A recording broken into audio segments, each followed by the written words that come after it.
డబ్బుల ప్రభావం ఏమైనా కాంగ్రెస్‌కి భారీ అడ్వాంటేజ్‌గా ఏమైనా మారిందా? అంటే వాళ్ళు గూడా వీళ్ళు చీరలు ఇస్తే వాళ్ళు కుక్కర్‌లు ఇచ్చినట్టున్నారు. వీళ్ళు హ్మ్. 2500 ఇచ్చినట్టున్నారు. వాళ్ళు 1000, 1500 ఏమో ఇచ్చిరని అంటున్నారు. మరి అన్ ఏ లెక్కలేందో, ఏ ఏరియాలో ఎంతెంత ఇచ్చిరో మనకు తెలవదు గానీ మొత్తానికైతే అందరూ పంచిర్రు. వీళ్ళు కొంత ఎక్కువ పంచి ఉంటారేమో. అంటే రియాలిటీ ఎలా ఉంటదంటే అన్న, అధికార పార్టీ వాళ్ళు ఒక 500 ఎక్కువ ఇవ్వగలుగుతారు. హ్మ్. ఎక్కడైనా ఉండేదదే. అవును. ఇప్పుడు మీకు కొత్త ఎలక్షన్ కాదు కదా!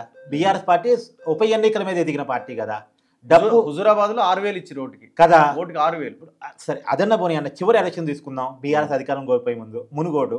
అవును. మునుగోడు నిజానికి కోమటిరెడ్డి రాజగోపాల్ రెడ్డి గెలుస్తాడు. రియాలిటీ కోమటిరెడ్డి రాజగోపాల్ రెడ్డి గెలుస్తాడు. కానీ బీఆర్ఎస్‌లో కూడా గ్రూప్ తగాదాలుండి బీఆర్ఎస్ వాళ్ళు కూడా ఇష్టపడని అభ్యర్థి మునుగోడులో బీఆర్ఎస్ పార్టీ ఎలా గెలిచింది ఆ రోజు? హ్మ్. ఎలక్షన్ మేనేజ్మెంట్ కదా! అంతే.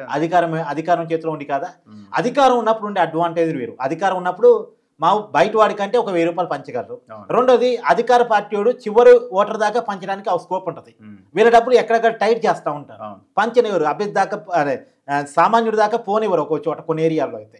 సో అడ్వాంటేజ్ ఆటోమేటిక్‌గా వీళ్ళకుంటాయి. రెండోది మాగంటి సునీతకి పార్టీ నుంచి మేనేజ్ చేయడం తప్ప తనకి ఎలక్షన్ మేనేజ్మెంట్ తెలీదు. అవును. క్యాండిడేట్‌గా తనకేమీ తెలియదు. తను ఫేస్ చేస్తున్న మొట్టమొదటి ఎలక్షన్. కానీ నవీన్ యాదవ్‌కి మొట్టమొదటి ఎలక్షన్ కాదు. కాదు. చినసీసోన యాదవ్‌కి అసలు మొట్టమొదటి ఎలక్షన్ కాదు. హ్మ్. సో కాబట్టి వాళ్ళకి ఓటు మేనేజ్మెంట్, పోల్ మేనేజ్మెంట్ అందులో అధికారం వాళ్ళకి తోడుగా ఉండటం, హ్మ్. వాళ్ళు చేయాలనుకున్నది, పంచాలనుకున్నది చాలా జాగ్రత్తగా ఓటర్ వరకు తీసుకెళ్ళటం వాళ్ళు చేయగలిగారు.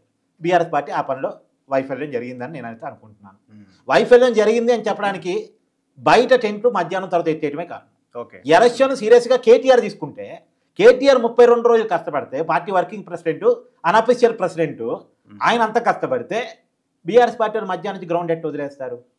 అంటే ఎలక్షన్ ఇంకోటి ఏంటంటే బండి సంజయ్ మాటలు కాంగ్రెస్ బాగా ఉపయోగపడ్డాయి.